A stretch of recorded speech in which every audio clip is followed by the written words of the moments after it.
A ver, pensemos en algo por un momento. ¿Y si tener menos opciones en realidad nos hiciera más creativos?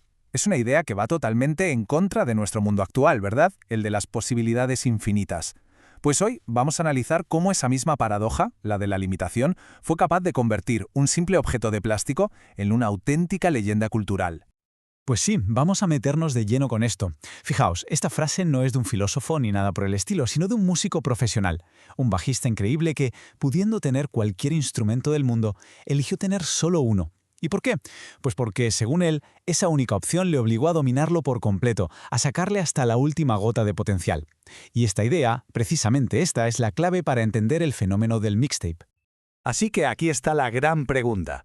¿Cómo es posible que un formato con un tiempo súper limitado, sin un botón para deshacer, ojo, y que requería un esfuerzo enorme, se convirtiera en el vehículo perfecto para las emociones humanas? Bueno, pues vamos a desglosarlo. Lo primero es lo primero. Hay que entender que hacer un mixtape no era como arrastrar y soltar archivos en una carpeta. Era, como se describe en las fuentes, un trabajo de locos. Un proceso que exigía una dedicación casi obsesiva y que convertía a quien lo hacía en un auténtico artesano. Vamos, nada que ver con la simpleza de hacer clic. Y es que el proceso tela. Había que planificarlo todo al segundo.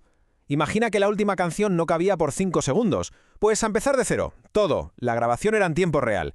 Si la transición entre canciones, el famoso enganche, salía mal, pues tocaba rebobinar con un boli y volver a intentarlo. Y luego, claro, estaba la carátula, ese pequeño lienzo donde se cuidaba hasta el último detalle de la caligrafía. Era un ritual, en toda regla. En esta tabla se ve el contraste clarísimo. El mixtape era un objeto físico, permanente. Una vez grabado, era para siempre. Requería un currazo manual tremendo.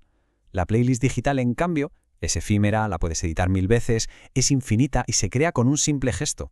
Este salto, de un trabajo artesanal a un simple acto de selección, es lo que, en el fondo, lo cambió todo.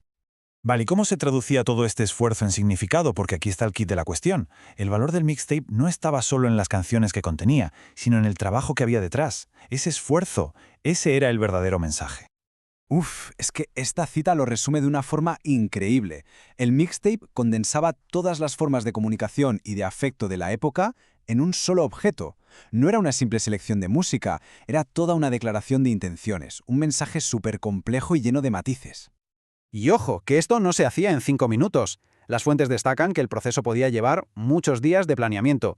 La persona que lo recibía era muy consciente de esta inversión. No se trataba de dinero, sino de algo muchísimo más valioso: el tiempo de alguien, posiblemente el regalo más grande que se podía hacer en un mundo sin notificaciones instantáneas.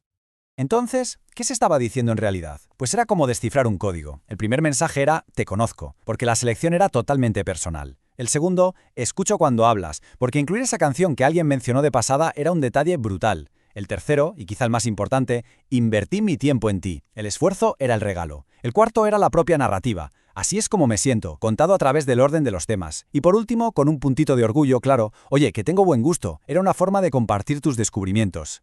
Y luego había gestos, pequeños códigos que lo demostraban todo. Este es un ejemplo clásico. Poner la canción favorita de la otra persona justo al final como una sorpresa.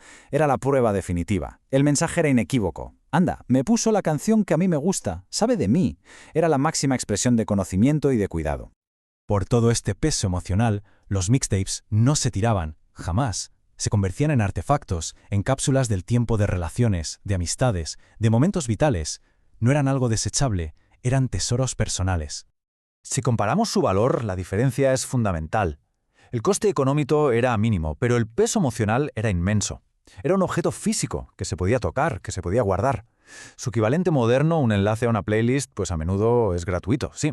Pero su valor emocional es mucho más fugaz. Su naturaleza es más informal. Es otra cosa. Y aquí llegamos al corazón del asunto. La gente sigue guardando estos casetes durante décadas, a través de mudanzas y de cambios vitales, porque no son solo plástico y cinta magnética. Como bien dice la fuente, son un pedazo de mi vida. Son la prueba tangible de una conexión, de un momento que de verdad importó. Y claro, esto nos deja con una reflexión final. En nuestra era de abundancia digital, donde todo es fácil, instantáneo e infinito, ¿hemos perdido la capacidad de crear regalos con este nivel de significado?